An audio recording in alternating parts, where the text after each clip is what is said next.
Okay, let's dive in. We're talking American Pit Bull Terriers today, and maybe challenging some common ideas. Right. There's this image, this stereotype of inherent danger. Exactly.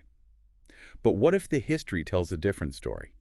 That's what we're exploring, using info from APBT INFO.com.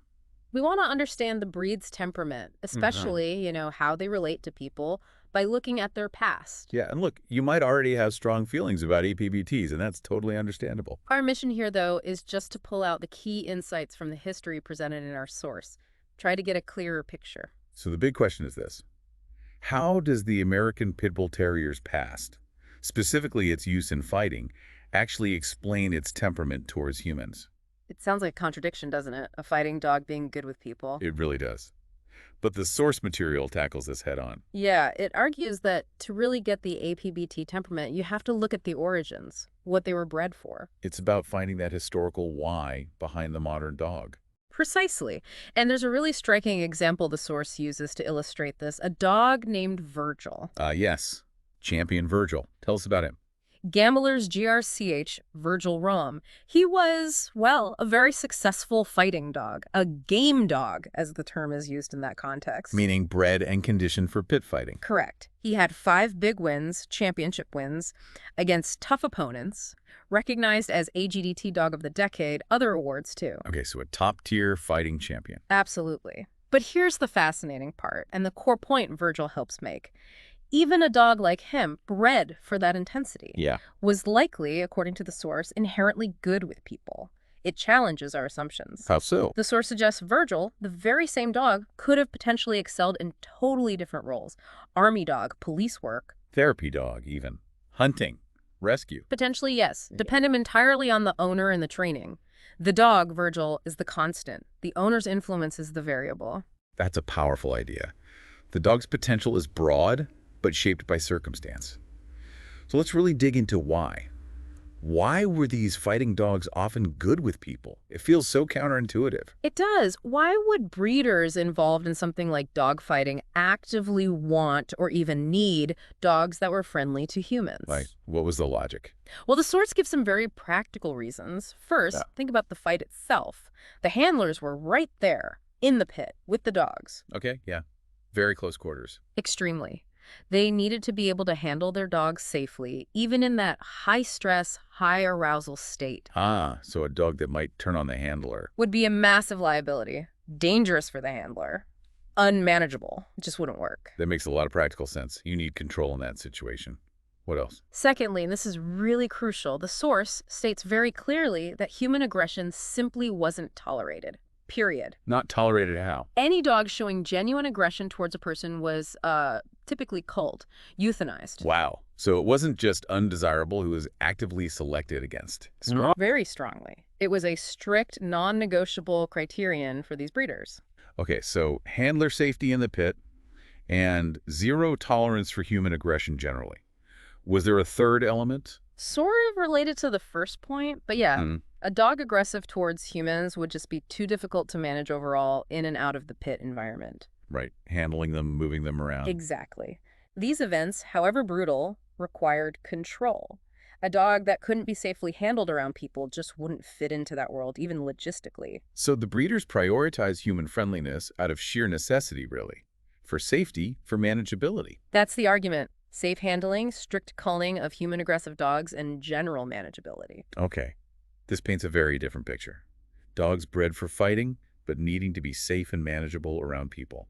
The source also mentions a historical image that captures this. Yes, and it's quite insightful. The source asks you to visualize a typical scene from back then. What we see. You'd see the audience, often right up close. But critically, the handlers are inside the pit, inside the enclosure with the dogs during the match. Inside with them. Okay. And the fences or walls of the pit. The source emphasizes they were primarily to keep the dogs in the fighting area, not necessarily to protect the audience from the dogs. That detail about the fences. Yeah. That really says something, doesn't it? They weren't expecting the dogs to, try and get out to attack people. Precisely. It implies a certain level of trust, or at least predictability, regarding the dog's behavior towards the humans present. What else does the scene show? The general atmosphere described is one of While relative calm among the people, the audience, maybe a cameraman, and especially the handlers, they're right there next to dogs engaged in intense combat. Calmness next to fighting dogs seems remarkable. It does. And get this, there are accounts, or the image suggests, dogs might even lean on their handlers during a lull or between rounds. Lean on the handler during a fight. Yeah. And the handlers aren't alarmed by this. It suggests a level of trust and a lack of fear from the handler towards their own dog in that moment. That image really drives the point home. It completely contradicts the idea of an uncontrollably aggressive animal, at least towards humans. It does. The source uses this to argue that this is key to understanding the game dog. Bred for gameness, for fighting ability, yes, but also bred and required to be manageable and non-aggressive towards people, even under extreme stress. So aggression towards people wasn't part of the game dog package. It was actually the opposite. That's the interpretation presented. Human aggression was a disqualifier, not a desired trait. Okay, let's tie this all together then. The history of the APBT as a fighting dog, perhaps paradoxically, involved actively selecting for dogs that were generally good with people. Right, due to the practical needs of the handlers and the strict standards against human aggression. So the source essentially concludes that the danger people sometimes associate with the breed today isn't inherent to the breed's historical temperament, but stems more from things like irresponsible ownership, lack of training, neglect, or misuse, not the fundamental nature shaped by its specific history. That's a really significant takeaway. Yeah. The history doesn't point to inherent human aggression, but rather the opposite. Exactly. The selective pressures described were pushing against human aggression.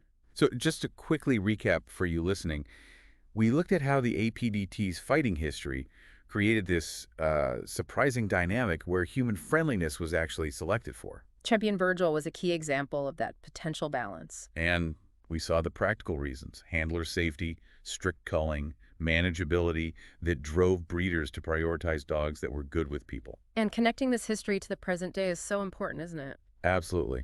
Understanding where the breed came from, what those historical pressures were, seems vital for how we view them now. It helps us understand what they were bred for, and maybe just as importantly, what they weren't necessarily bred to be concerning humans. It counters a lot of misperceptions. Which leads us to a final thought for you to consider. If this historical context shows that a stable temperament towards humans was valued even in the context of fighting dogs, what does that tell us about the breed's potential under responsible positive ownership today? How should we approach discussions and, yes, even policies surrounding the American Pit Bull Terrier, knowing this background? It definitely gives you something to think about, challenging maybe some ingrained assumptions. It really does.